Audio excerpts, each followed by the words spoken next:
Hello, everybody, and welcome to the FILTERLESS podcast, the podcast where we talk about whatever the fuck we want to talk about, however the fuck we want to talk about it. My name is Kat, or Dr. Catatonic if you come from YouTube, and I am joined, as always, by my horrifyingly lovely co-host, AceofShame. The wind whispers my name. From Sniper Island, far away. Interesting. And for today's guest episode, we are joined by everyone's favorite head crab, Jeremy. Yeah, I'm back after my loss. I did in fact return. You never left. We've actually been in the same Discord call. Yeah, it was his punishment. You've been See, for you guys, it's been like, well, I guess it's been the same length of time for you guys versus us. Like, we record on Sundays and release on Sundays, so yeah, it's been a week. Never mind, that joke went nowhere. Anyways, welcome to FILTERLESS, everyone. This is gonna be fun. Anyway, how's everyone doing today? I'm well. You get nothing more. Just well? Okay. How about you, Jeremy? I had some trouble with Fallout 4 as per Fallout 4, but besides that, it's been alright. And your maps broke all of Minecraft. Okay, it wasn't me this time, though. So, for context, we started, when I say we, I mean Jeremy's friends invited us to a Discord server. Well, it is a Discord server, but it's also a Minecraft server. And it's like, what, 60 some odd mods? No, it's close to 100 now. Oh. Gee whiz. All right. But they all work. So they it's like all 100 run. mods. It's like 100 mods, and apparently every time Jeremy would open a map, it would have troubles generating structures. No, so it's a specific crash map. the server. It's okay. So the Twilight mod adds a map that you can craft, and whenever you open it, it'll show you all of the structures like ever. Mm-hmm. Or it'll just show you a lot of detailed areas. And my laptop, built for office work, did not like that. And it kicked me from the server. And the only way I could join back is if I was killed. Not while I wasn't on the server, which somehow deleted my entire inventory, even though we didn't have keep inventory on. We had a mod called the corpse mod, which essentially made a little corpse, and you could just put your stuff back into your inventory once you click on it. But my corpse didn't show up, and so I kind of had to restart. Shit. Yeah, but it also restarted the entire server, didn't it? No, okay, by restart, it just means from the last big server, like, back save that Show had made. Yeah. Because Alexi was complaining about the fact that his stuff kept getting reset. He said it took him, 6 days to make an enchantment room because it kept getting reset? No, that's a lie. That is a lie. Yeah, no, it's 6 days. At the time, he was just like building his house, and because it was taking us so long to figure out how we could save all my stuff, he would keep building in between all of the resets to the back saves. And so it was his own damn fault. Yeah, we would tell him, hey, don't do anything because we're still fucking with this. And he would go, that's crazy. And then when we reset, he goes, man, all of my work I just did. And we're like, yeah, we told you not to do anything. Okay, so it was his own damn fault. Essentially. That sign can't stop me. I can't read. Yeah, essentially. Yeah, so Jeremy invited me to the server. And then I think Show was talking to me about, going to the server. And their pitch was basically, so we have all these mods, like new mobs, some cool new armors and weapons. We have guns! And I'm like, I'm in. We do have guns. This is a fact. The guns mod. There's a bazooka. Okay, dude, bud. I tried so hard to get interballistical nuclear missiles. And the mod would not work. So, Ace, how have you been doing? I know you said all I get is you've been fine or whatever, but anything interesting going on in the life of Mr. of Shame? Not particularly, unless you're really interested in indie games. Because that's what I've been doing, is playing indie games and watching One Piece on my other monitor. Fair enough. I mean, indie games are cool. Well, this new one just came out. It's Huh. it's a Metroidvania, but it all takes place on your bike, so I'm calling it a Motorvania. Where you Interesting. it's a Western apocalypse setting story where you play as a fox with immortality and you have to kill a bunch of birds. It's been pretty cool. It's like playing Trials game, but you have to do backflips to reload your gun. Oh, that's cool. You said fox, and the first thing I heard in my head was, I don't want to live in a hole anymore. Huh.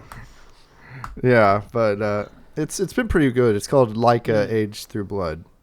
It's really gory for a 2D game too. Like, gee whiz. One of the first acts you see a guy get crucified with his own guts. Noted. That got that's attention. I mean, that's kind of cool. Anyways, that's disturbing.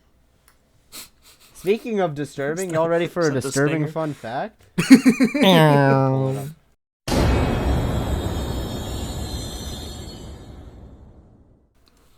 Is this the new, are we making stingers on the spot? So mine's more of an article, so I'll summarize it down to, Jeremy and I were talking about this. It's for you guys and also for Ace, because he only heard the latter half of it. There are real stories that happen on or around October 31st. Areas like Boston, Maine do see an increase of violent crimes by 50% during trick-or-treat hours, generally beginning at 7 p.m. and peak at 10 p.m. and taper off at 1 p.m. Spikes in crime do happen annually in other parts of the country, although most cases are non-violent.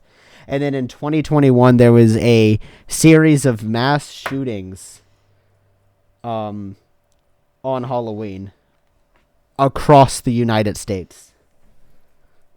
And the fact that it comes up with that with like copycat murders, I just immediately think, oh, Scream. But yeah, Halloween. Yeah, people take happening. advantage of Halloween to do fucked up shit sometimes. I mean, a lot of what I was reading when I was trying to find a disturbing fun fact specifically on this, because I thought it'd be interesting, is a lot of them are kind of boiled down to people drinking. Yeah, which makes there's a lot of and drinking in Halloween. From what I saw, because I was just trying to get a statistic and not like an article, so I typed in what is the average amount of murders on Halloween. Couldn't find anything. Yeah. But crime rates do go up, but also crime rates go up on all holidays. So crime rates go up, unless that homelessness goes down. Unless that crime statistic is arson. I'm solving world hunger. It goes How? up. Genocide. That's true. So yeah, there's your fun fact, everyone. Be careful when you go trick-or-treating tonight. Or not tonight. Fuck. This episode is going... Tonight on the 20th. This episode is going up... No, this episode's going up the 29th. I was trying to, like... You're still 2 days too short. Shut the fuck up. I'll kill you. Too short. You know, only... Speaking of only, short... only real hold on. filterless Shut the fuck up, viewers. Jeremy. Shut the fuck hold up. on. We have to talk to the audience. Yeah, talk about it. Someone made us Catatonic fanfiction, and whoever did it, I am not 4'5". Ace is not that gay. I am not 4'5". And holy shit, I'm not. I am just under average. I'm like 4'6.8" or something like that. See, you just said you're just under average. You're done over. It's over. You're done. Die. You're now Die. 3'2". Die. Not even short. Die. All of you. You have to wait till Halloween. I got the mask. Wait, hold on. What image will be on the low battery? And oh no, it's Freddy Fazbear.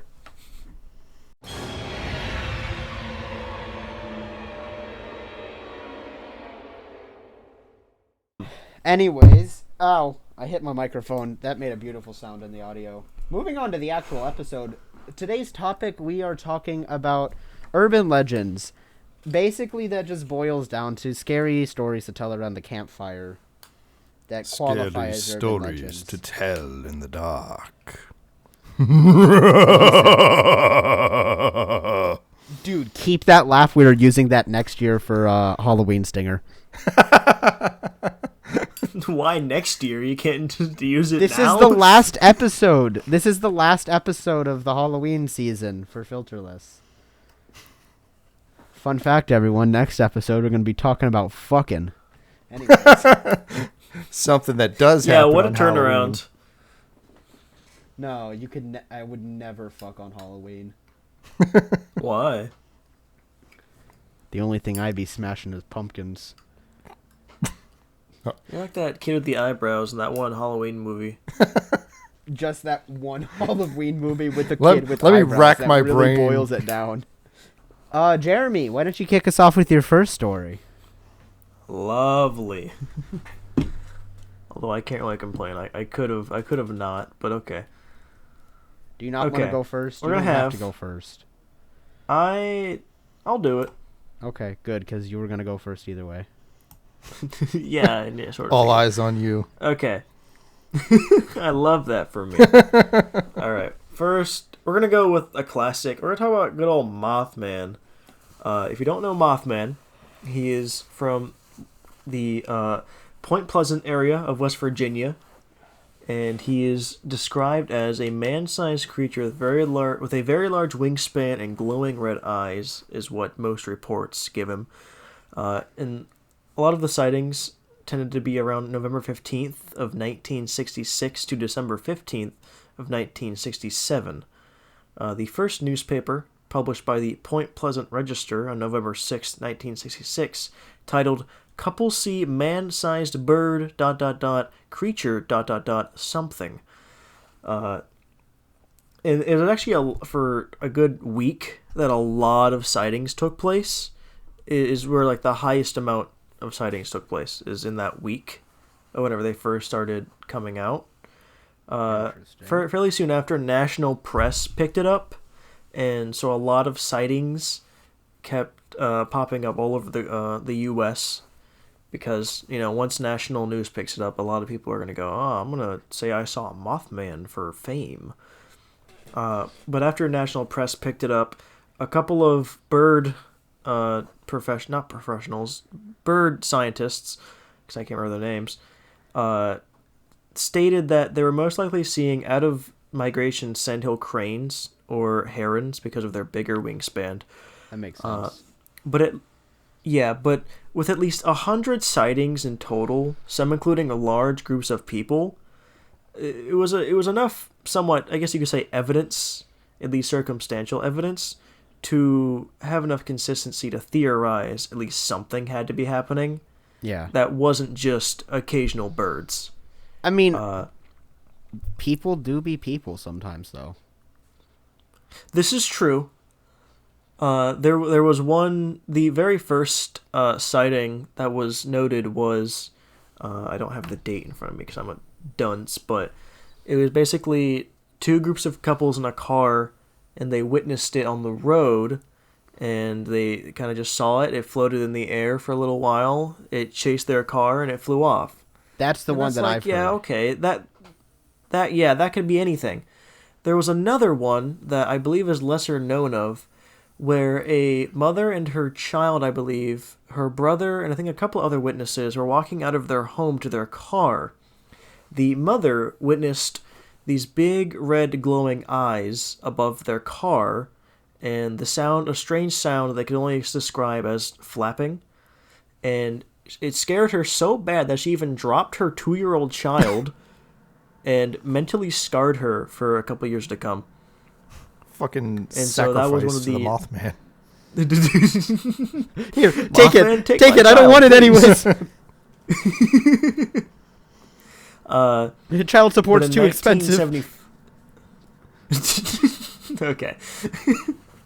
But in 1975, the book Mothman Prophecies by John Keel kind of popularized Mothman a bit later on. And the book even claimed possible paranormal events related to the sightings and possibly even aliens. Huh. I'm also a dunce again, but there was this thing called the Silver Bridge in around Point Pleasant area in West Virginia, and either via news trying to get a good story or through actual events, people claimed that Mothman was seen around the Silver Bridge soon before it collapsed and call it some sort of premonition. And that this led further belief across the globe, across the country, that Mothman, if you were to see him, it would be a premonition, and he was trying to tell you that something bad was going to happen. So he's a good guy. Yeah. Well, yeah, it doesn't sound like he's all that aggressive. I mean, Yeah, he did no, cause there's a never 2-year-old been child a- to have brain damage. So Yeah. This book, The Mothman Prophecies, was later adapted into a 2002 film starring Richard Gere. Richard Geary. Cheese. I don't know, Richard Gere. But Gere. this also brought up more kind of popularity with Mothman in recent times. And I believe the most recent, I guess, quote-unquote, realistic or most, the most, recent sighting was around 2016. So it's still not exactly relevant, but still within our lifetimes. We were alive when possibly Mothman was floating around West Virginia. I feel Kinda like Go ahead. Bigfoot disappears for decades at a time and always comes back. I'm sure Mothman will appear again. Yeah. Yeah, that's why I have a lot of skepticism with a lot of these cryptids and urban legends and shit. It's like you see them one fucking time. Or you see them a bunch of times and then they go missing for 20 years. Like if that thing actually existed, you would run across it. Perhaps. Who knows? But something I know a lot of people are going to know about is that in Point Pleasant there is an annual festival devoted to Mothman. Is there? Yes, they call it the Mothman Festival. Oh, That's cool. And they celebrate via Mothman things. that must I bring a don't lot of exactly tourism know to what their they town. do. There's a lot of stuff in West Virginia itself. Like there's the Grafton Monster, there's the Possum Fest. the alien. Yeah, there's a lot of stuff going on in West Virginia that brings tourism, including the actual Mothman statue that is in West Virginia I remember around this. Point Pleasant. How do you make a statue Yeah. of something you've never actually fully seen? Like, I yeah, don't so know. this Well, is the if it's Mothman disguised statue. as a man-sized creature with wings and glowing red eyes, you don't really need much more. I've It's like, seen here's the people get Mothman statue, and it's just like a black slate with glowing red dots in the middle of it. I've seen Mothman I think it's sort of tattoos like that are him in bronze or BDSM gear. I like no.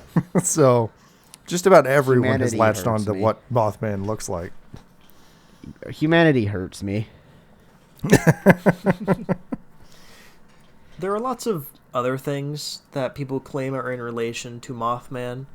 There was this one guy around the same time of the Mothman sightings, who claimed, I cannot remember the name of the man nor the name he gave to the alien, but he claimed that an alien in a Tic Tac shaped or not size but shaped spaceship rode up was riding alongside him as he was driving down the road.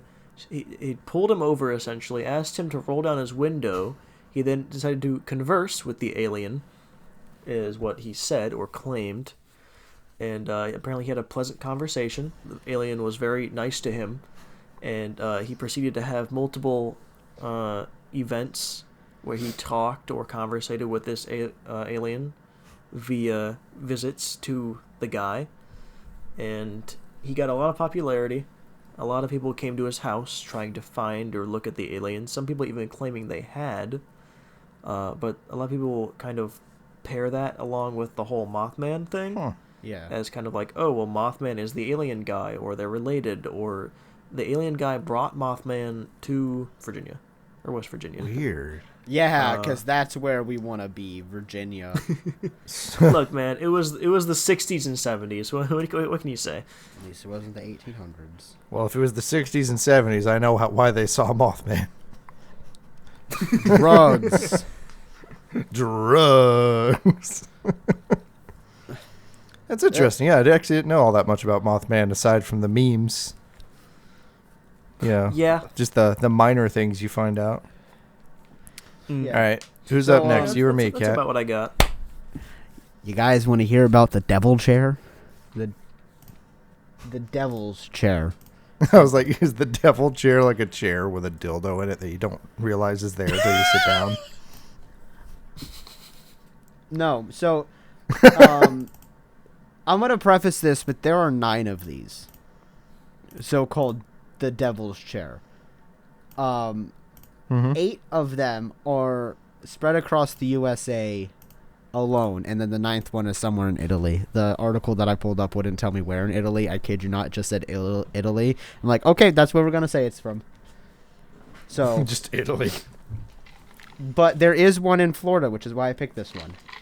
The Devil's Chair in Casadega, Florida, is a graveside bench in a cemetery that borders Casadega and Lake Helen. According to one of the local legends, an unopened can of beer left on the chair will be empty by the morning. In some accounts, the can is open, and others, the beer is just simply gone through the unopened top. The devil himself is said to sometimes appear in the chair to anyone who is bold enough to sit next to him. I'd do it. So, yeah, you're just like, you just slide up and put your arm around him. It's like, so how's it like in hell? You got a seat drinking saved Bud for me? Light? Oh, no. Not in Florida, he's not. I guess not, huh? I didn't think about that. What I find hilarious about this is there's like, an unopened can of, or you leave a can of beer on the bench. Who's not going to take that? Yeah, there's a Who's lot gonna of look at homeless an who will unopened- definitely take that. Exactly.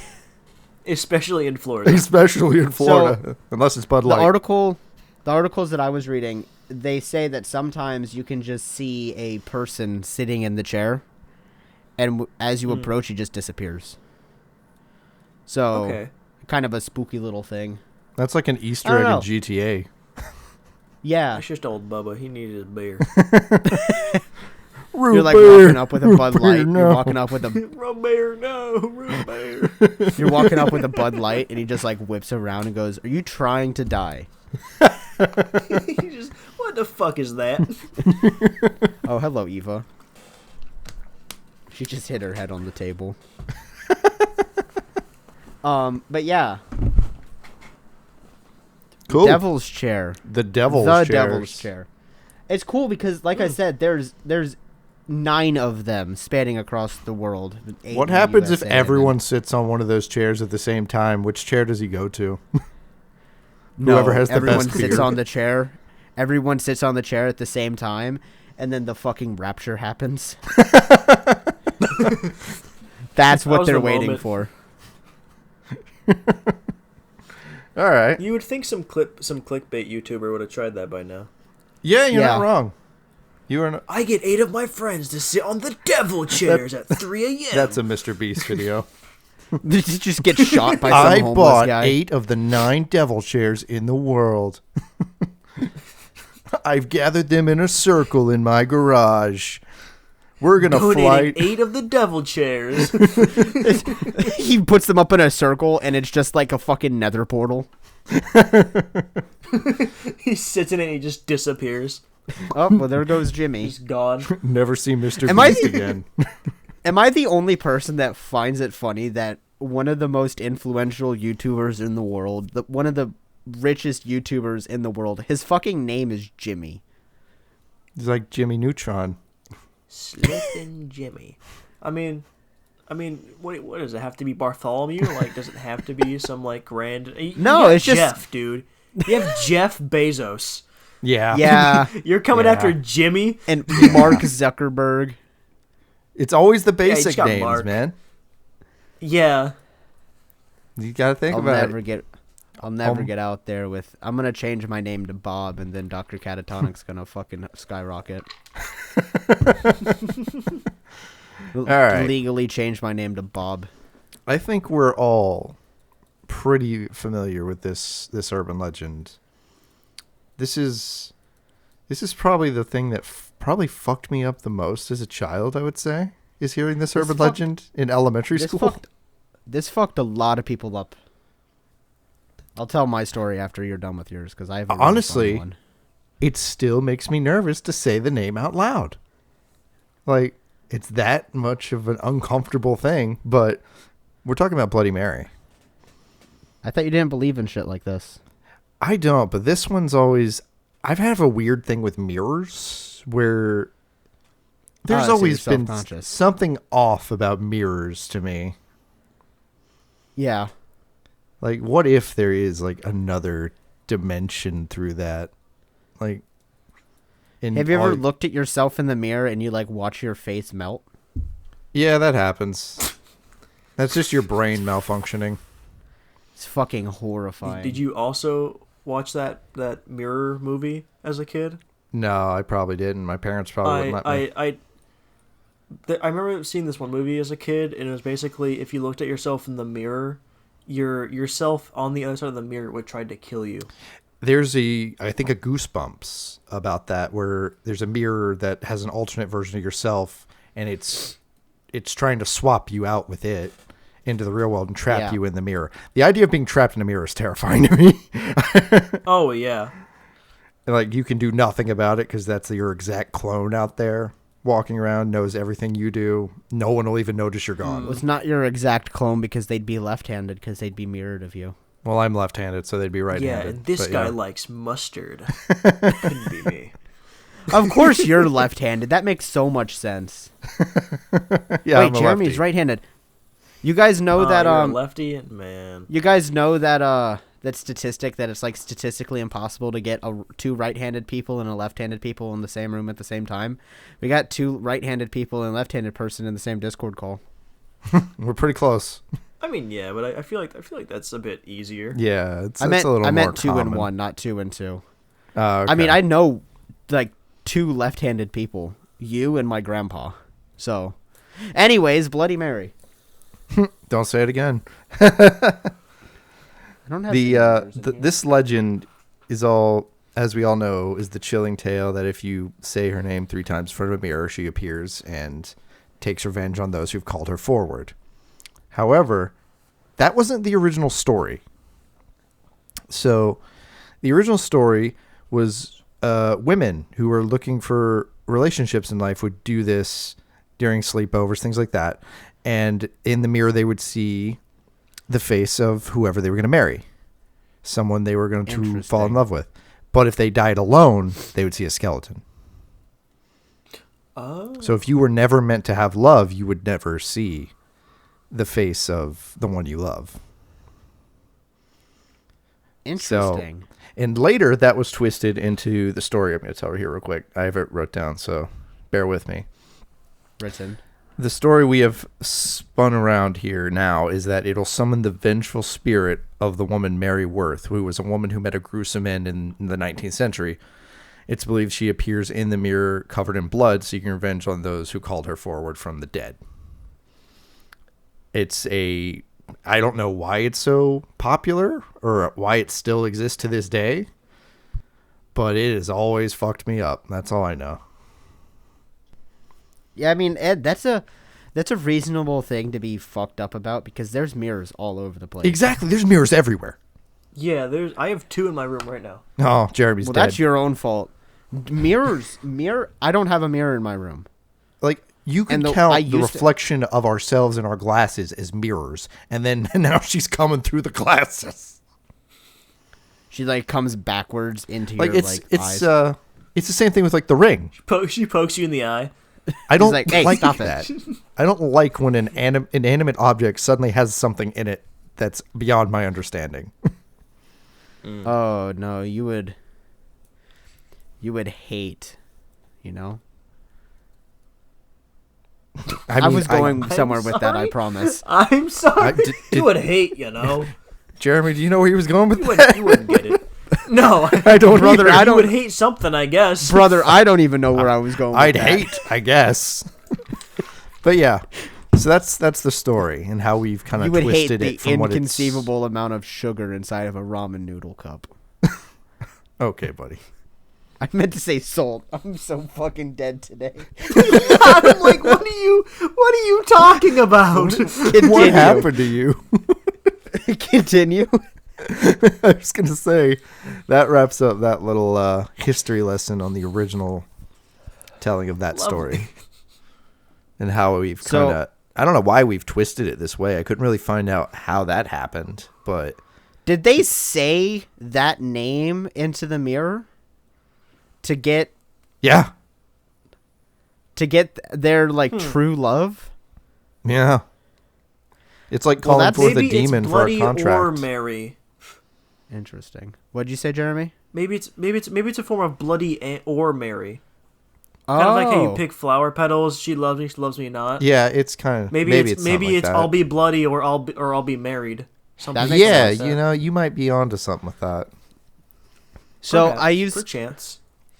You know, there's a time, like, there's an age you are where like that type of stuff really like fucks with you, and even now that type of stuff still fucks with me. I'm gonna be completely honest, but we used to mess with, when I was in Boy Scouts, I was a fucking bully, and I used to mess with one of my friends where we would like go to the bathroom, because we used to meet in a church, so we'd go to the bathroom and then just like steam up the bathroom and have one of our friends walk into it and then just like very quickly say the name. Like there was like 4 of us and we'd all say it and then just lock my friend in the room.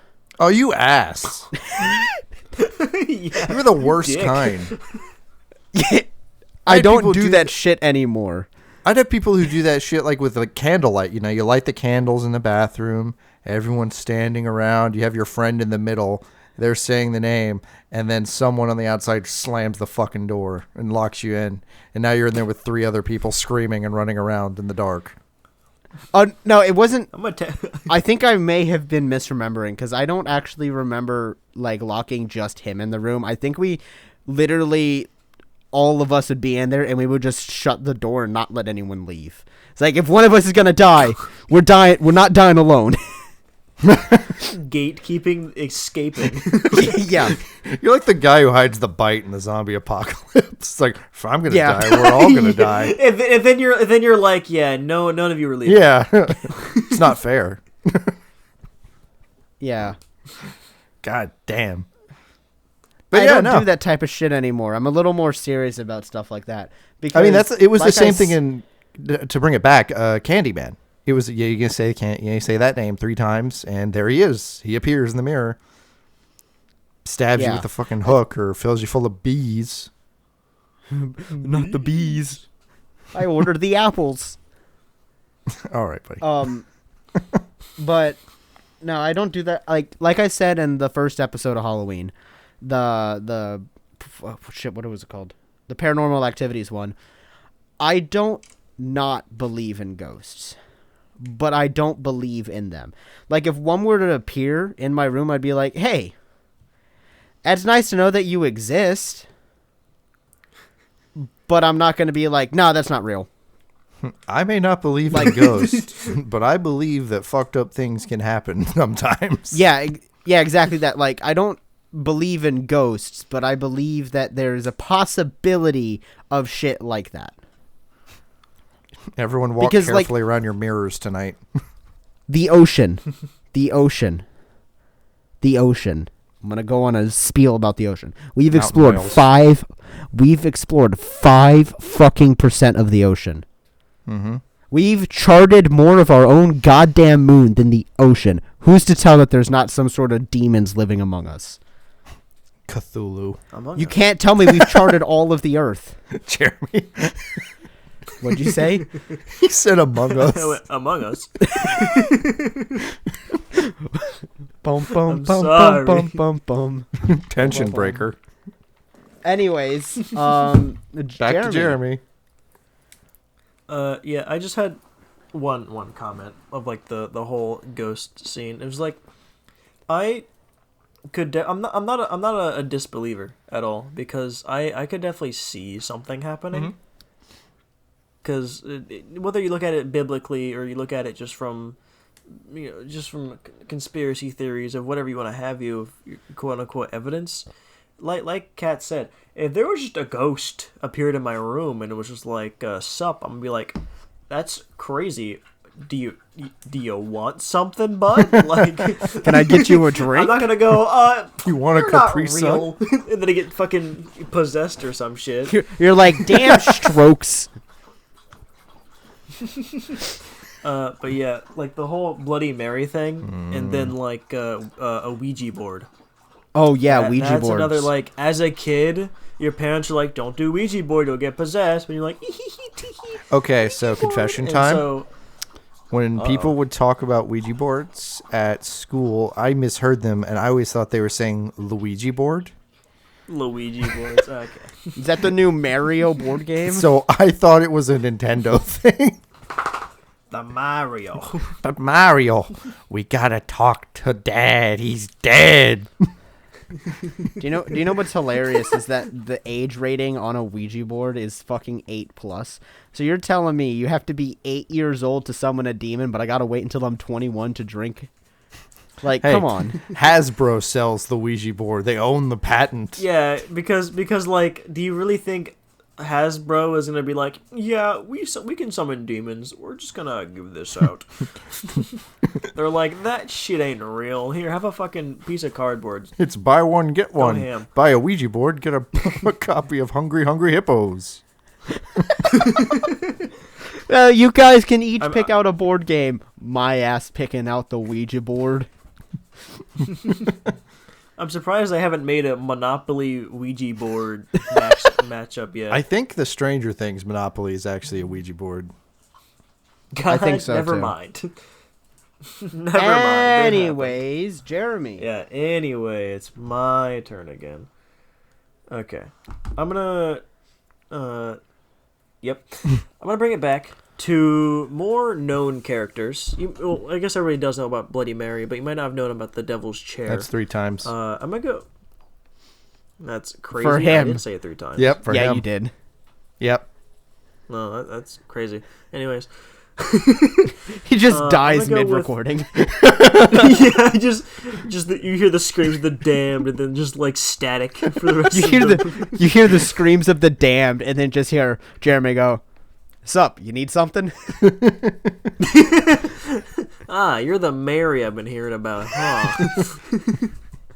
So which is it? But yeah, No head. dude, I was gonna say, like, so you're Mary, huh? Just the most ungodly sloppy top you've ever heard in your fucking life. Anyways, Slender Man. Yeah, Slender Man. Spoilers. That's who we're talking about here. And yeah, spoilers for my own character that I'm picking. No, you know what I mean. Okay, Slender Man.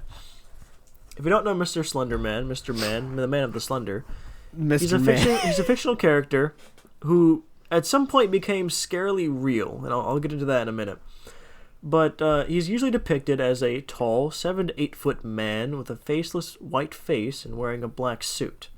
Commonly, he has like tentacles, or at least tentacle-like appendages, or sometimes his arms are depicted as the tentacles. And he's usually, whenever you see a picture or a photo or a drawing, he's in a dark forest or a abandoned location. It's usually dark and creepy. And I think usually if you see him, no, go ahead. I'll mention it if you don't. usually if you see him in like a piece of media, or if he's like mentioned, he has like the ability to teleport. Kind of just has like a power he has, and they have this thing called slender sickness, and which is if you're in close proximity to him, it will give you paranoia, nightmares, nausea, delusions, nosebleeds, and I this guess does Slender appear Man- in the. Does he live in my closet or something? Because you just described my normal day-to-day life. Okay, buddy. Where does the tentacles come from? Because I remember the original game and whatever didn't have the tentacles.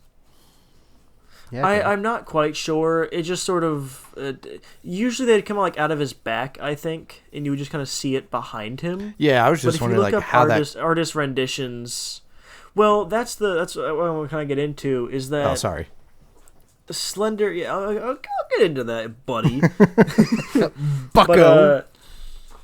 The usual, I guess, behavior you could say of Slender Man would be the acts of stalking, abducting, or traumatizing people. And this is usually children. This is the kind of closest thing you kind of have to a boogeyman in I thought you were about to in say. recent times. I thought you were about to say, and this is usually pretty chill. This is pretty based, okay? Let's be honest.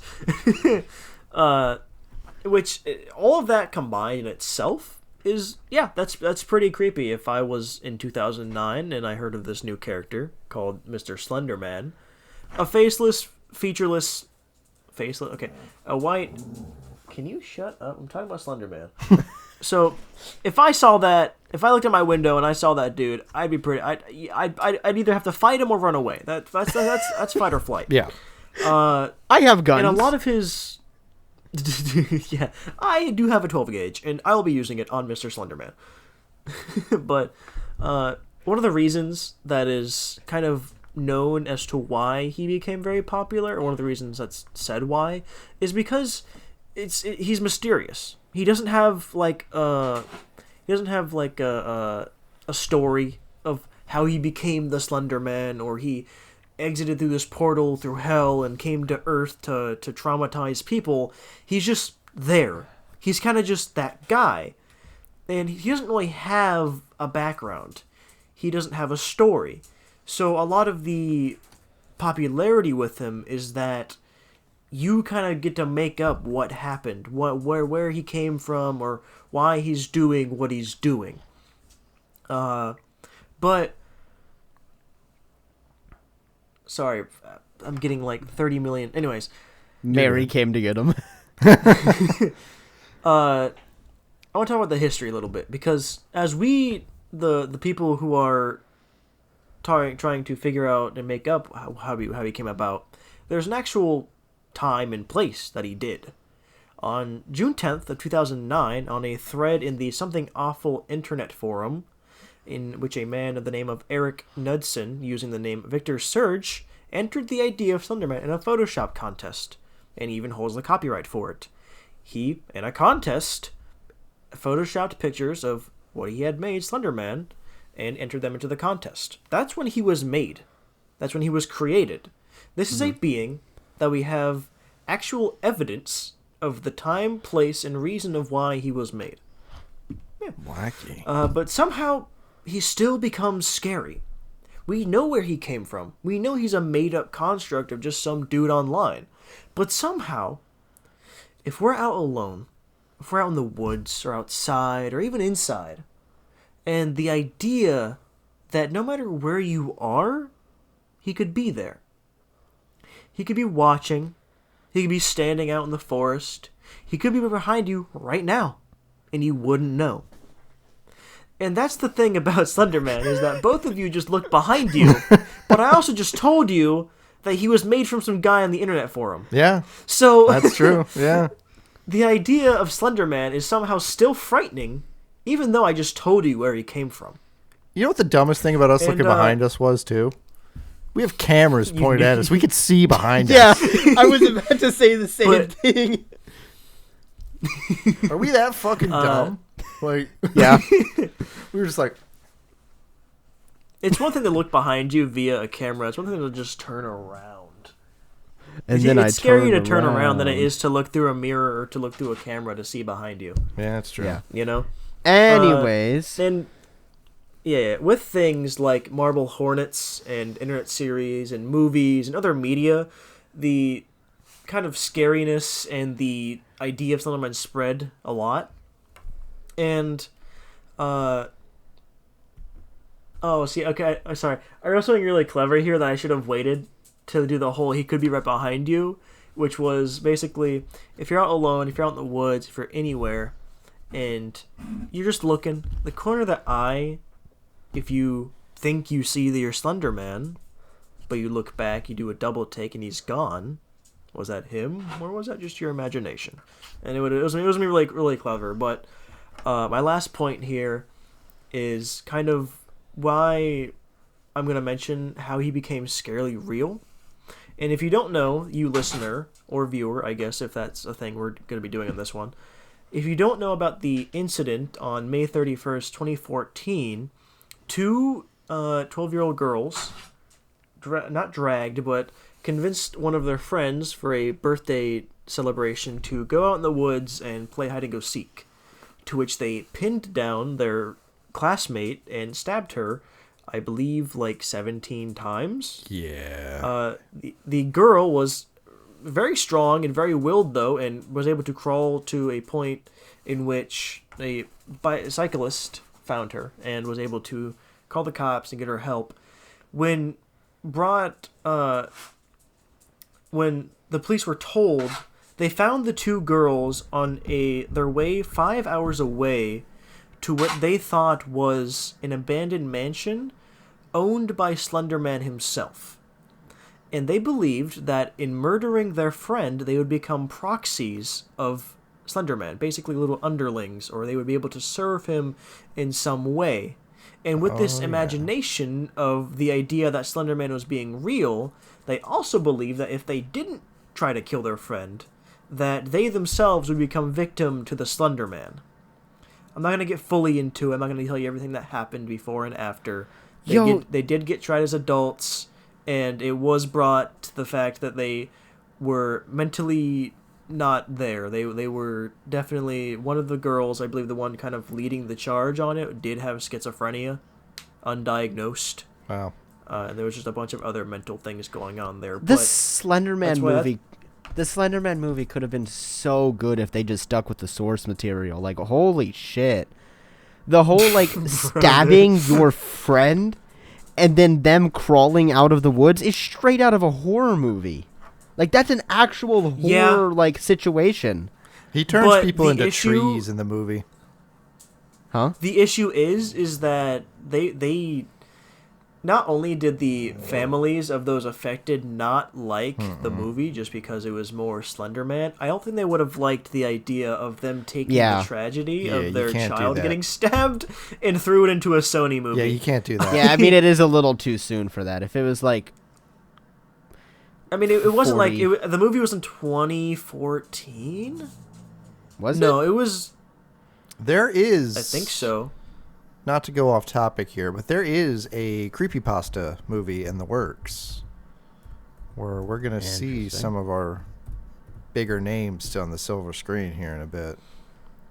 Sorry, it was 2018, I believe. Yeah, it was. So 4 years. Called That makes Slender sense. Man. Yeah, so it was... No, because this happened in 2009. But that's... It's... Because it's a little while after, but it's still... You know, that girl is going to be... You know... traumatized the rest of her life for, you know, nothing, pretty much, you know? Yeah. I mean, there's also... Not nothing. Sorry, I wasn't trying to say the trauma itself was nothing. I just mean the cause of it shouldn't have been something that was caused. Something that had no reason to be the cause of that trauma. Yeah, and it's not like, oh, it's, you know, it was... Because a lot of media flack came back on Slender Man as a character... with people trying to, you know, put pieces together when something bad would happen, and they would go, oh, well, that kid was looking at Slender Man stuff online. It has to be because of that. Yeah. And I think a lot of, you know, correlation and causation was being mixed up there a lot with a lot of those accusations. But, yeah, that's my Slender Man. Slender Man is... the idea that... It's a shame. That is a scary idea. That whole thing is scary. Yeah. I don't remember a lot of my childhood. I have a core memory of the first time I encountered a Slender Man anything. Yeah, me too. 100%. Like, I remember, like, I became obsessed with, like, the idea of Slender Man because it's such a creepy thing. And it's not obsessed to the point where I'm going to go stab my 12-year-old friend in the woods. Not that type of obsession. Like, I didn't think he was real. But I'm like, this is such a... What? My encounter with Slender Man was much different. No, I'm just saying, like, mine was like, this is such a cool concept for, like, a scary story. It's, like, really, really interesting type of obsession. I was fucking terrified of it. I was in a sleepover with some of the neighborhood kids because my parents still wanted to be on the good side of the neighbors, and they were playing Slender Man on, you know, the original Slender on a tablet, passing it around. And everyone's playing. And isn't that game like a super like shitty? Like you can count the polygons and Slenderman's just a PNG. Oh yeah, it's not a good game at all. But if It's you've still ever creepy. played it, you know that like Yeah. the ambiance of it and just it's like not even scary in itself, but No, that's just turning that after Slenderman not game. seeing him, and then it's like boom, you're oh, is that not what you're talking about? No, yeah, that's the original first Oh, okay, Slenderman yeah. game was exactly like that. But I'm not discrediting your fear, Ace. That game fucked me up. Yeah. Oh yeah, that game was like a scary game because it Oh, was yeah. very simple and it shouldn't have been scary. You look to your left and he's there in the woods or whatever. Well, but back then I was somehow, also even, told if you give Slenderman $20, he'll leave you alone. So I don't know. one of the parents comes to the room and like has like a top hat and is like $20 and Slenderman will leave you alone tonight. Otherwise, But no, I he'll like get you. I like what was it? Slenderman: The Arrival. That's the newest one, right? It's getting a remake, I yes. believe so. Yeah, that game is fucked. That game is so fucking cool. You get jump scared if Um, you go out of the boundaries. Yeah. If you glitch There's your way also- through the I remember- boundaries. I remember watching someone play it and they stumbled across this cabin with like I don't remember a lot of things. I have a very shit memory, but I remember they walked into this building and there was this kid crying, and you go to talk to the kid because you think, oh, this is like a story, like a side mission, and the kid jump scares you. He doesn't kill you, he just jump scares you. That's his entire purpose to be there. And you're not expecting it. Like, it's a perfect jump scare because, like, you caused it, so now you're mad at yourself. Like, I could have just left him alone. But that jump scare is still, like, burned into my memory. That's fair. At least I think it's from the Slenderman game. I could have just made it up, but still. Yeah, I don't remember. I never watched anyone play Slender the Arrival. It looked boring to me. I think I watched yeah, Mark I have play not it. seen that. I think I watched Markiplier play it.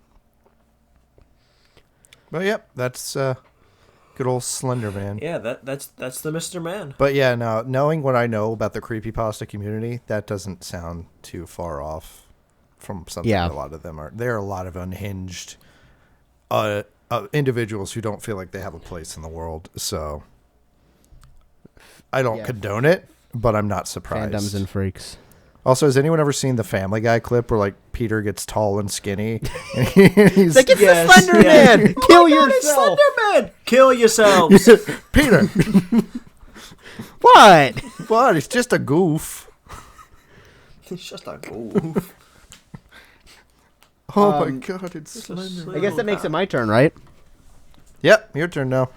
Okay, so all of these ones that I've picked have like really cool fucking names. So hold on, I think I clicked the wrong tab.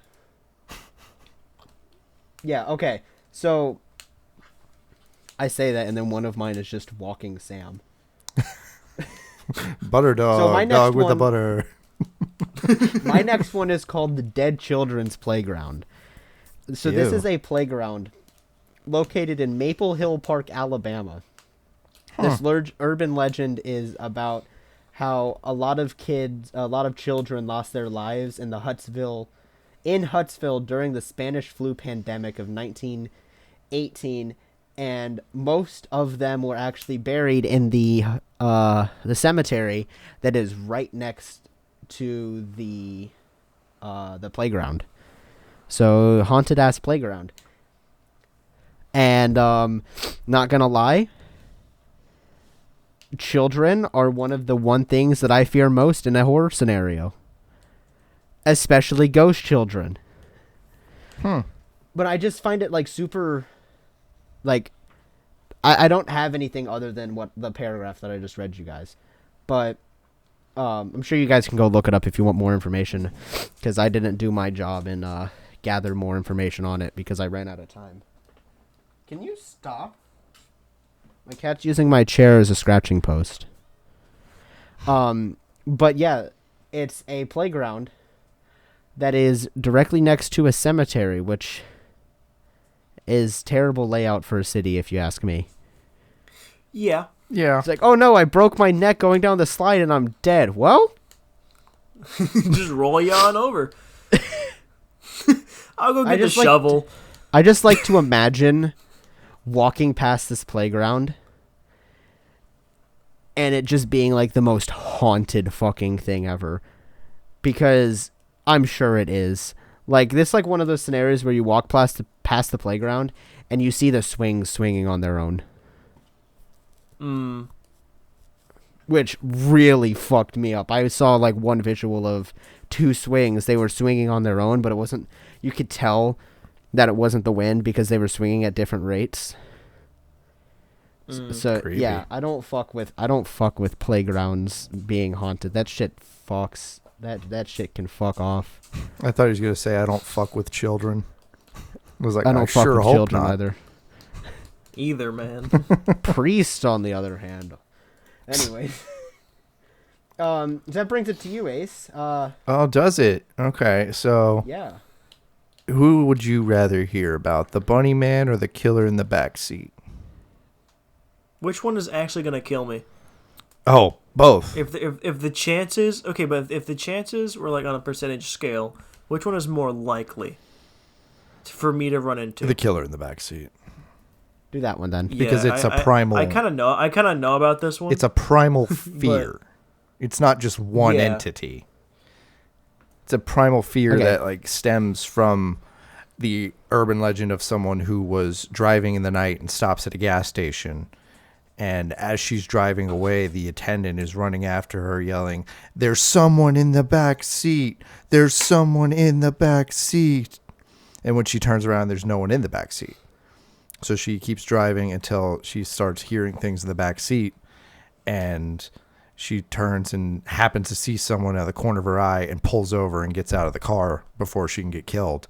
But it comes with that primal fear that now when you're driving alone, maybe there's something in the back seat.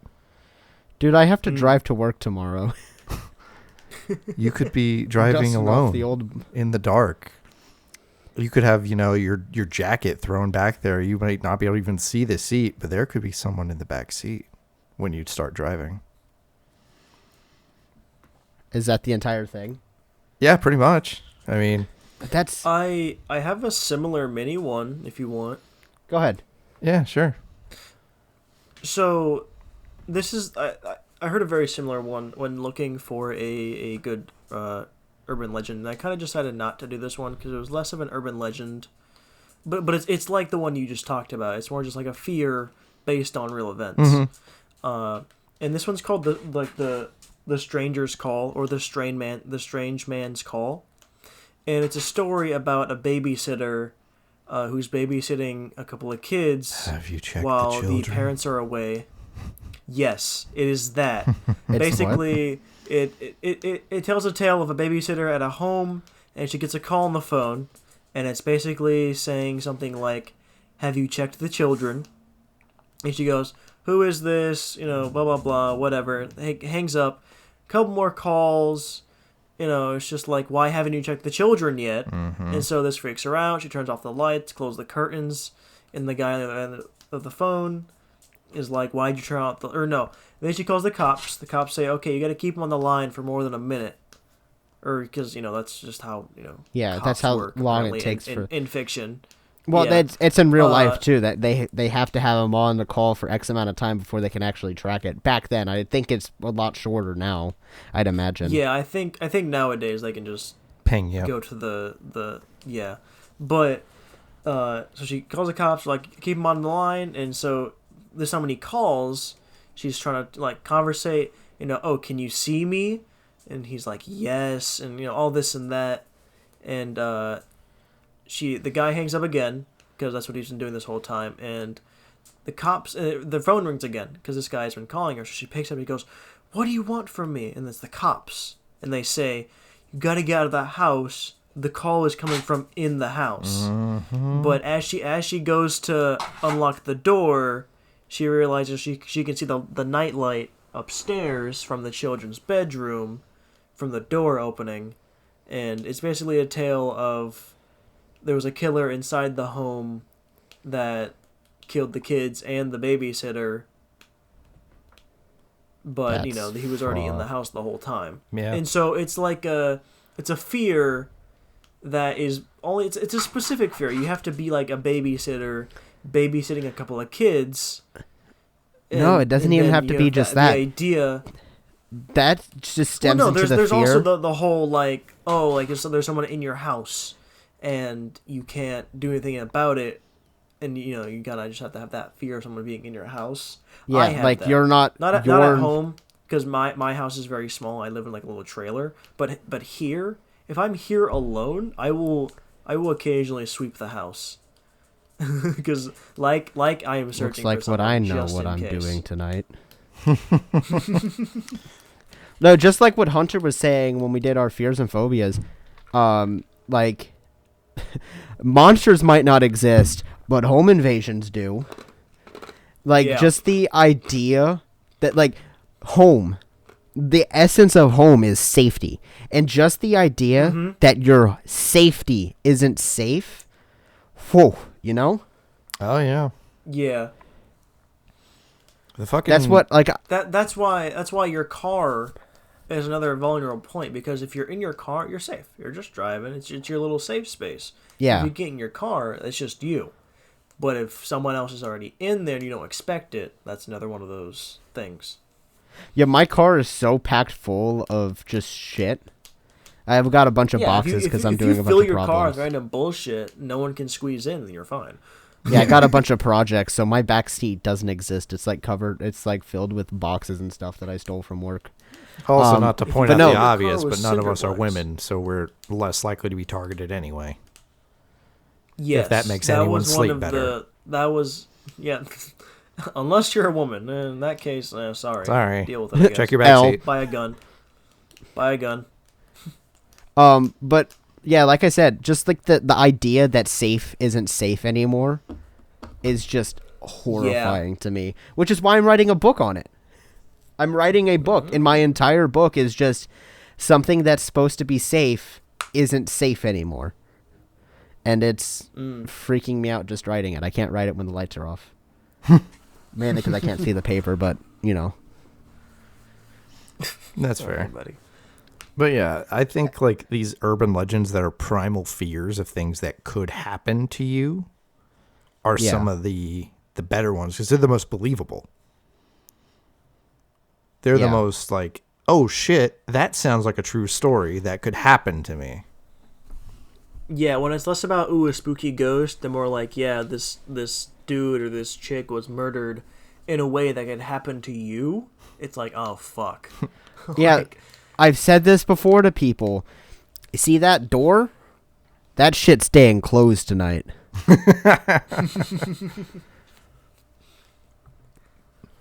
I specifically, Yeah. so this is all giving me very big flashbacks to, has anyone ever watched like a Watch Mojo video?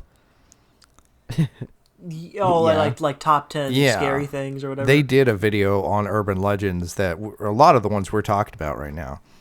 And I remember it fucking me up because of the clips they used for telling some of these stories. Yeah. Oh yeah. Because there is an urban legend horror movie. Yeah. I believe it's called I Urban did Legend. not know that. Where it's a bunch of these urban legends pushed together or coming to light, and they're happening. Like an anthology?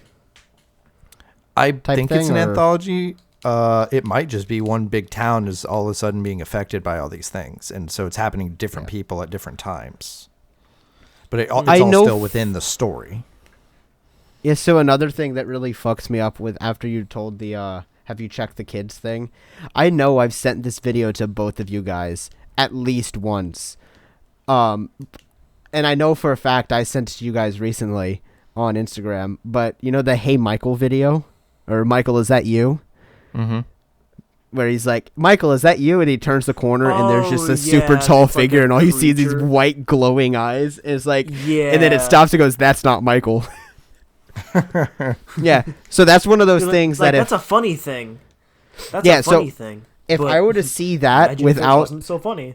if I were to see that without the, I don't know what song they used. I think it was bum ba da dum dum dum dum bum ba da dum dum for the music. If I were to watch it without that, I would have shit myself. Like that video is like That's the essence of my fear, especially like with the have you checked the kids type thing. Like, oh. So I'm going to go ahead and get the Bunny Man out of the way. That way I can give myself a little more time for the last one. Okay. But the Bunny Man, This is gonna I've be a talked long about it episode, before. people. The Bunny Man Yeah. is our local legend, our urban legend here in Virginia. It's the legend of a a escaped mental asylum patient named Douglas J. Griffin, who wore a white rabbit suit and wielded an axe and took up residence in a tunnel that we now call Bunny Man Bridge. He terrorized the area so much that he's been given like legend status as an urban myth that still appears to this day. Anytime a person goes missing or there's a gruesome murder, it's attributed to the Bunny Man at first. No, it's like, no, that was just Kevin. But yeah, watch out for the Bunny Man. A I'm not murder gonna lie, furry. When you said the last name was Griffin, You checked out? we were talking about the funny. We were talking about the funny guy clips or the Family Guy clips. And I was like, not the Griffin. He said the. I He listened said to what you said, but like, Hey Lois, He said his remember the last name was time I the Griffin. Bunny Man?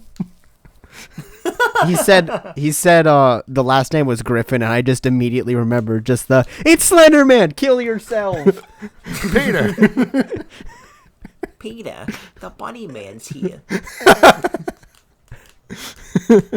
But yeah, that's man. The world is fucked. You know, like, damn. You know, on a real note, somebody just doing something like that just because, Yeah.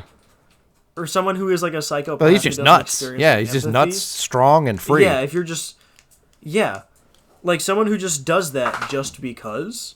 Like, there's no pleading. There's no like, oh, well, why are you doing this? It's just like, oh, You know, you don't get to say... I'm gonna chop you to pieces now. It's like, You don't get to say, stop, please, money. No. There's no reasoning with that. money. Like, you could pay someone to not kill you if they're sane and that all they want's money or some shit like that. Yeah, like if they're robbing you, Yeah, it's like, give me your money and I won't hurt you. These are not And the then people there's you can the- bargain Maybe with. you won't get hurt. And then there's just the, I'll give you money, please leave me alone. It's Money? not about the money. It's about the blood. But No, yeah, it's that's not why, about like, the money, it's Texas about the Chainsaw message. Massacre is like one of the scariest things I could ever think of. Yeah. Just a family of cannibalistic killers. just Cannibalistic doing that just hillbillies, 'cause. yeah. Welcome to Florida. Anyways, Jeremy leaves it on to you. Again? Wow. Well, that's how these you work, go dumb ever? fuck. Yep. Yeah. I did the Dead Children's Playground, and then Ace told 2. Oh, yeah, sorry. We told like 4 in between all that. Okay, yeah. Yeah, we had some mini stories we threw in.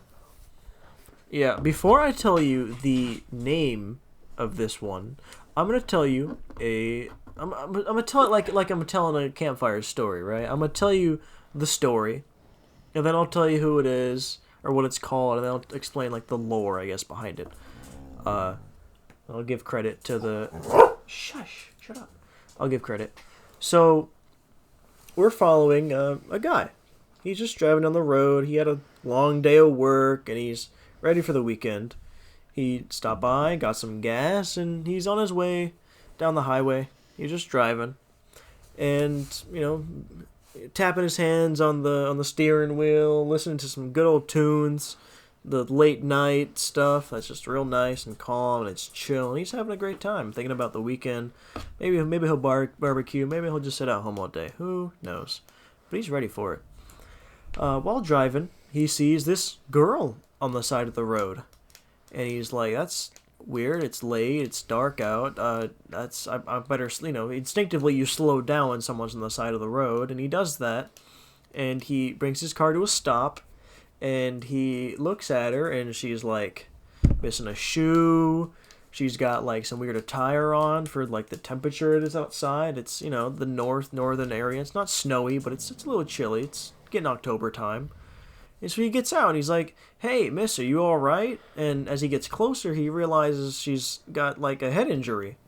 And he's like, "Oh, shit." He's trying to maybe she's in shock. I'm not gonna, make any sporadic movements or anything. He's like, hey, are you okay? Do you need me to take you somewhere? And, like, what happened? He's like, oh, I had a car accident. And she points up to the trees a little while away. And he doesn't see anything, but he's gonna trust her. And, he asks her, hey, I can take you to the hospital. You want me to take you to the hospital? And she's like, no, I would really appreciate it, though, if you took me to my parents' house. And he kind of pleads with her. He's kind of like, well, I would, you're bleeding. You look like you're injured. I'd really appreciate it if I could take you to the hospital. And she insists, no, my parents would worry. Just please take me to my parents' house. And not wanting to lie or argue with her all night, he's like, fine, but once I take you to the parents' house, we talk to your parents. Then, we call an ambulance or I take you to the hospital. And she's like, okay, just as long as you take me to my parents' house.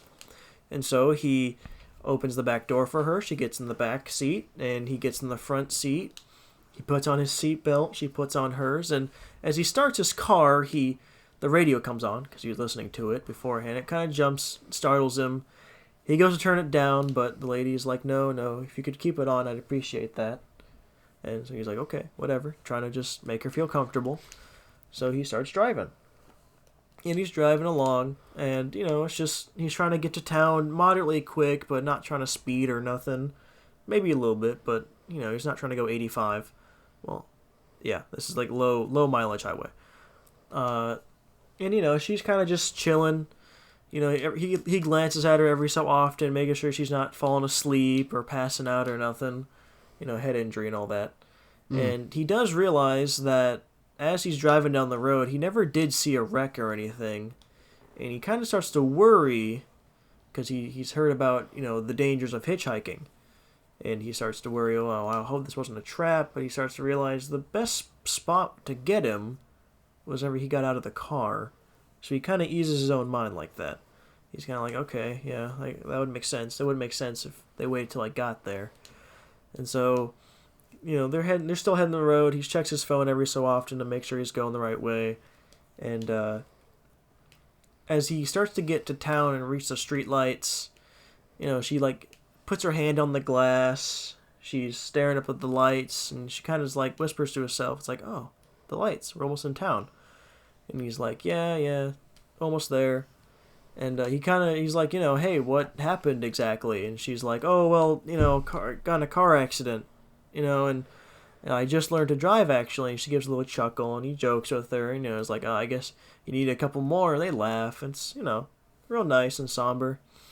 But they finally get to the destination, her parents' house, and he's, like, all right, we're here. And he looks in the back seat, and no one's there. He goes, what? He turns around, he unbuckles himself, looks in the back seat, and he starts freaking out a little. He's like, hold on, this chick just got in a car wreck. Where the fuck did she go? Did she fall out when I wasn't looking somehow? He gets out, opens the door from the outside. She's not there. He opens the trunk just in case she somehow fell back in there, and nothing. He looks in the car, and the seatbelt is still buckled. And he's like, that was okay. I guess I'll go knock on the door. And so he goes and he knocks on the door. And he knocks on the door and he waits a little bit. It's late, gives time, and a lady opens the door. And he goes, hey, ma'am, sorry to bother you. I just had this young girl in my back seat, and she told me to take her to her parents' house, and I don't know where she went. She's gone, but she was just in my car, and I don't know where she went. And the mother starts to cry a little bit. She calls him a monster. She says, you're gross, you're disgusting. People like you shouldn't exist. And confused, he's like, what do you mean? He just wants answers. He's trying to figure it out. And behind the lady walks up a man, and he takes her away, and he comes out and closes the door. And he asks the guy to show him where she was. So he goes over to his car, and he's like, she was right back here in the car. And the dad looks over it. He sees the handprint on the window, and he's like, look, every so often somebody comes by and claims that they picked up some girl on the side of the road up the hill, and they claim it was my daughter, our daughter, but she's been dead for a few years now, and there's people keep doing it. We don't know if you've been played, if you're in on it. I hope you're not, but I'm sorry to say that whoever you picked up was not my daughter, and he says, please don't come back. Good night. And he leaves. And the story continues. It's he looks it up and the daughter was dead or whatever for however long. But this story is usually called The Hitchhikers or The Vanishing Hitchhiker. And this is one of the several variants that it's been told in. But it's usually somebody is on the side of the road, they get picked up in a vehicle of some sort, and then somewhere during the journey, they disappear and the driver is confused or something of that matter. That was the story. Damn. Of this version. Which it was kind of, I didn't tell it the best. I do give credit to the Urban Legends podcast by Luke Mordew on Spotify. He told it a lot better. How dare you listen to any other podcast other than this? I was busy. I couldn't just sit there and read Wikipedia for 3 hours, okay? I'll have you know it was one. Okay, and that explains why I have 3 long stories and you have 3 short stories. Kill yourself. But no, so basically, beware of hitchhiking ghosts. Yes. I mean, that's such a wholesome one, though. Yeah, that is a wholesome one. Like I said, there are many different variants. It could go different ways. Yeah. Yes. Knowledge. So I'm going to kind of give a little history. This is kind of jumbled up a little bit, but the knowledge of this kind of story, urban legend, expanded after 1981 after publication of a John Harold Bervan's nonfiction book, The Vanishing Hitchhiker. Duh. However, it can be traced back all the way to the 1870s with different variants, talking about carriages, or someone riding a horse and there's like this ghostly figure hops on the back, but never really like any big harm to it. But there were other variants that involved more wariness about hitchhikers in general, whether the hitchhiker is, just a regular hitchhiker, not a girl in a crashed car. They pick him up and they turn out to vanish, before their eyes, or a hitchhiker gets into a car and it turns out that driver vanishes. So there's different variants, and all these different variants can be found all over the world too. In England, Ethiopia, France, South Africa, Tsarist Russia, and in the U.S., it's usually by Chinese Americans, Mormons, or the Ozark Mountaineers. Some variants I have here is Hitchhiker Ghost, the Driver Ghost. There's a version in Hawaii that involves the goddess Pele, who rewards kind travelers. And then there's another version where it is more of that kind of prophecy type, religious type of ordeal, where you pick up a nun or you pick up a priest off the side of the road who's hitchhiking, and they tell you something about the gospel, they tell you about God, or they try to tell you about things that are going to happen, and then after that they vanish. Weird. And there are other variants where it's like, oh, beware of hitchhiking, you pick up a grandmother on the side of the road who's hitchhiking, and it turns out to be a guy, and he robs you or something. Yeah. But there's those kinds. That's just regular old dangers of hitchhiking sort of things. Yeah. Yeah. That happens. But I give credit. I give credit to Urban Legends. I kind of ripped off his story, but that was he told it so well that I thought retelling it in this way was kind of the best way to do it, instead of just going, well, there's this thing called the Vanishing Hitchhiker and blah blah blah blah. Yeah. I would definitely go listen to that. It's the best way to give it its due. That's for sure. Yeah. Yeah. I've definitely heard that's that story the before. Hitchhiker. I've definitely heard that or some story variant before. of it. Yeah. It's such a it's a wholesome one, and then there's the really fucked ones. I really like that one. That was a good one.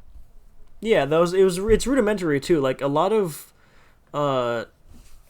people, places around the world are like, oh no, that's a town urban story. like that's like a local one, where it turns out it's just like that same kind of story, just told so many different ways. And the reason I didn't name names is because that's how they become like local stories. It was so and so, but this happened. But they don't give a date or nothing. Yeah. Because that makes it more believable. All right, Kat, you want to polish your story off next? So I'm gonna make this one very short and sweet because we're almost at hour and a half. Okay. Yeah, I apologize. All mine are No, you're okay. Mine was short anyways because, like I said, I just pulled them off of Wikipedia. So this one is called Walking Sam, also known as the Tall Man. It's an urban legend that describes a 7-foot-tall specter whose job is to collect the souls of suicide victims and stalks lonely, depressed adolescents. Is he behind? I have me one now? right there. Huh. But it's just terrifying imagining like this tall thing that you can't see just stalking you when you're depressed because like you're like, oh, that's not ominous. You got 2 tall guys. Yeah. Me too. I'm tall. Yeah. Okay. Yeah. Okay. Moving on, Ace, your last one. That's it? 411. No, that's literally it. It's just okay. this tall. So you guys know it's a TikTok series that kind of plays on the idea of like a kids show. I forget the name. It's like Totally Normal Kids Show or something like that, or Do Not Watch or something. No. I'll link it to you guys. But you one of the talking about that puppet characters show thing for a minute there.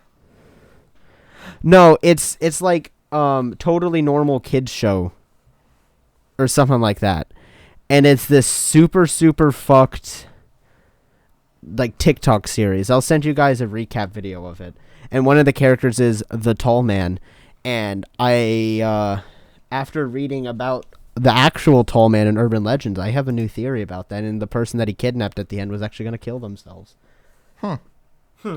Yeah, so I'll link that to you guys after. Spoilers: the he episode. kidnapped someone at the end, apparently. So yeah, something like that. Spoilers. It's good. It's very well done. It's very Mandela Catalog-esque, like in visual almost. It's very creepy. But yeah, Ace, on to you. All right, I'll try to keep it short, but this is the story of the trees are sleeping. So it's a unsettling story of someone who's moved out of their parents' house in England, and they've taken their family dog and bought a nice little house out in the country, and there's a single pale tree in the front yard. During the day, this guy likes to go out and take hikes with his dog, and then he'll go home. And one night, he lets his dog out, but the dog doesn't come back. So the next morning, he hikes out into the forest to look for his dog, and it gets dark before he gets home, so he's cutting through the forest, and he comes upon a spot that's all these pale trees like the one that's in his front yard. And he sees the animals are purposely avoiding these trees. They're not walking through them, they're walking around them. And he gets a little too close, and suddenly the branches of the trees twist to life and stab his bag and lift him into the air. And from the air, he can look down and see that the trees are hollow with needle-like teeth and acid blood. And they are consuming live flesh down the trunks of these trees. He manages to escape, get back to his home, but he forgets that he has one of these trees in his front yard. So he is frantically trying to get the door open with his key before this tree can fucking kill him. Its branches are reaching for him, smacking around at him. He is dodging the best he fucking can. He goes to bed, locks the door, stays there all fucking night. And when he wakes up, it's just a tree again. He goes out and chops down the tree and out leaks all that black acid blood, and he gets a good look at the needle-like teeth that are in the hollow of this tree, but he also finds the corpses of the previous homeowners and their pets in the tree. So Well, that's an interesting thing to explain to the authorities. don't wake the trees. Well, that's the thing. It actually ended up being a scam to get the first deposit on the house, that these people kept renting out the house because the tree kept killing people. Well, damn. That's... And he got paid hush money to not tell anyone about it, but of course we know about it, so clearly that didn't work. Obviously, it's a creepypasta, right? So... I don't know. Right. Maybe there are some pale trees out there that if you get a little too close to them at night, they'll twist and writhe to life and drag you into their oaky abyss. It's just like you hear all these super fucked stories like, man, that's really fucked, and then you realize like, holy shit, someone made this. Someone came up with this idea. And Hey, that's I didn't saying, even start telling you about the story about the creatures in the pipes. yeah, so I mentioned my book earlier, and I'll mention probably more about this when we do our Dreams and Nightmares episode, whenever that's going to come out. Because I'm sure we're going to do it. Ooh. But I'm writing this book, and a lot of the settings in the book are actually created by my subconscious, and they're based off of nightmares that I've had. And one of them is so imagine, I know why I had this nightmare is I was watching like super fucked versions of like Five Nights at Freddy's and like the Walton Files before I went to sleep. So imagine FNAF, but even more fucked, to the point where instead of 5 things, it's one thing, and it's creating animatronics created from the flesh and bones of other beings. Mm-hmm. So it's like these tall, like, robots made from flesh and bone. That's just a golem. Yeah. But they're like, the setting is like an arcade, so they're meant to be like mascots. So like you look up at this mascot's face, and it's just like a regular human face distorted and twisted to make it look like a bear or like a mouse or something, you know? Like super fucked shit. And my subconscious came up with that. Oh, Not yeah. the whole Five Nights at Freddy's thing, but yeah, my subconscious is also fucked. But not Your as fucked as brain that, knows like, what can scare you. yeah. It knows what Yeah. fucks up you. Yeah, and as we know here, as it's Filterless and Dr. Catatonic lore, I don't like animatronics, mannequins, dolls, all for the same reason. They look human, and I have a problem with that. Right? The uncanny valley effect. Yeah, I think Oh, that's yeah. part of the Slender Man thing, too, is the uncanny valley takes effect there. Yeah. Slenderman was one of those things where I still don't watch horror movies. I've gotten a lot better around horror stuff, but I used to be a lot worse than I am now. Which is one of the reasons why I can't open doors, is because I've been actually like traumatized and scarred by shit that happens in movies and whatnot. But the the Slenderman thing, I wanted to watch the movie when I saw the trailer. I'm like, oh, sick! I want to watch that. And my uncle's like, there's going to be like a really, really scary movie. I'm like, dude, I've seen enough Slenderman content to the point where it's just cool. It doesn't scare me anymore. Yeah. And then I never watched the movie. And then the movie was shit, so. Yep. Like, if I go watch the Slenderman movie, it's not because, it's a scary movie. It's because, oh shit, Slenderman. Yeah. I Like know the that Five Nights guy. at Freddy's movie. I know the FNAF movie is going to fuck with me because of my fear of animatronics. But at the same time, I'm like, oh shit, FNAF. Yeah. Yeah, oh shit, it's Freddy Fazballs. Horror. Oh shit, it's the purple dude. William The Afton. purple guy? Ran this runner. Did you guys know that Markiplier was actually offered a role in the FNAF movie, and the reason why he didn't say anything is because he was so hoping that he'd have a chance to go down there and record his role, but he couldn't because he kept getting like caught up with Iron Lung. Yeah, I heard. In that Yo, in that speaking of stream, that- huh? Oh, go ahead. I will explain my thing after. The stream where I heard about that, Scott Cawthon actually commented on the video. He goes, "Yeah, it's a shame we couldn't get you to actually come like record with us, but if we get the money to make a second movie, which if we get the money, there will be a second movie, you are more than welcome to come on for the cast. So like, he actually referred to Mark as the king of FNAF. So that's kind of cool. Of course. They'll make him the anyways, game you were saying, developer for Jeremy? Help Wanted. You were saying, Oh, Jeremy? So this is like a little side thing.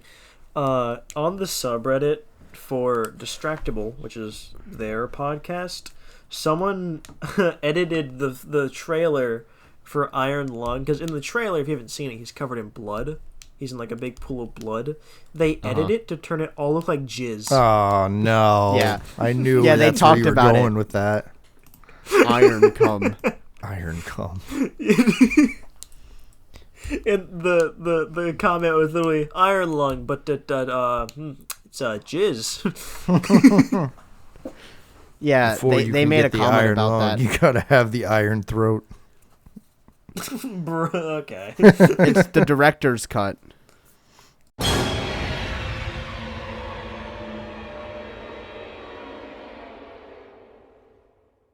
Well, Yeah, the mark cut. I'd say we did a pretty decent job telling people about urban legends today. What did I we enjoyed learn? this. We learned a lot today. That urban legends scare learned me that- a lot more than thanks. ghost stories or just regular horror. Yeah. Oh shit! You guys want to? I'm sure you guys want to see my hallway because I keep saying, "Oh yeah, I'll have the editor put a picture of my hallway." But now that we have cameras, I can show you my hallway. And he's gone. And he's Yeah, gone, just like listeners. She got him. Shut up. You cut out for a second. So this is my hallway. Oh God. Ah. I sleep in front of this. Hey, Kat, I think I saw Slenderman out there. Shut the fuck up. That hallway. I was scares going the to say- shit out of me. I was going to say the way your camera positioned, it was the perfect angle so that if something was to slowly creep into your room, we would have seen it perfectly. Yeah. Hope there's not a mirror out there. There's not. There's not. That's what you think. No, I put a sure hope. mirror in I your think out of house. everyone, I would know. Now we're just gonna sit here with my door wide open. Quick, outro the podcast. I want to go cry now. Oh wait, that's my job. Yeah, it is. Thank you all so much for listening to the podcast.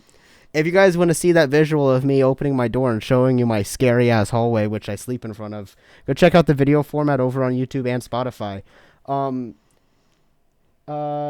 Ace, how are ways that you can support the podcast? You can support the podcast in several ways, including checking out our social medias, Filters Podcast at Instagram, Twitter, The Filters PC, and TikTok, The Filters Podcast, which we do have some content on now. Go check out our TikTok. As of today. Or There will be an influx of content. We will be doing more stuff, and by we I mean me. Will be. What was that sound? Anyways, it's Slenderman. He's coming. I wonder if he'll give me a hug. I need one of those. Anyways, another way you can help out the podcast: leave a review, tell a friend. Best Or send us a topic advertisement we can get, or send us a topic over at the email. at filterlesstopics@gmail.com. What he said. But yeah, best way to advertise us is to word of mouth. Literally, just go tell people. Just do And it. if you guys leave us a review, we will read it word for word unless it contains a slur. Yeah. Pretty much. But yeah. Ace, you got any of your socials you want to plug? Yeah. Just anywhere you can search the words Ace of Shame, you'll probably find something with me there. So specifically, And you can though, we're find looking me- at Twitch and Twitter here. And you can find me at YouTube and Twitch at Dr. Catatonic. I also have other social medias, but you can find those down in the description of my YouTube videos, and also I believe we plug them in the description of Filterless. Jeremy, are there any closing thoughts you want to say? Anything you want to say to the listeners? You should probably listen to more of these, if I do Yeah. assume. If you liked this episode, there are a couple other spooky ones, but we do a variety of different topics and different things we talk about here. And, He is you allowed to should say look we. forward to more. Yep. Yes, because I do talk about things. He talked about things that weren't a draft. I did. I mentioned things. Yeah. And Jeremy will also be joining us next week as well. When we do a 180 from this super serious, creepy topic. Yeah, so as I said before, this is the last episode of Halloween, so we'll be going back to our regularly scheduled dumbass shit. And I'm not going to say anything about that. I want to leave you guys on a cliffhanger because I'm really excited for this episode because it's hilarious. I just want you to know it's a part 2. That's all I'll say. But yeah. Jeremy, hit us with an outro. Always comes to me. All right, have a good day, good night, good whatever the hell y'all are doing at this very second. If you're in a car, don't crash. Maybe, I don't know, optional. Check your back seat. Yeah, this has been this. Yeah, check your back seat. If you're not, look behind you. There could be Slenderman or literally anything else. There could be a guy. Yeah, there. Slenderman's in your back seat. And I just saved your life because I just told you look behind you. Your debt of your life is now owed to me. Watch more episodes. I'd hope. Have a good day. This has been the Filterless Podcast. I got the name right. Have a good day. Bye, everybody. Oh, fuck yourselves.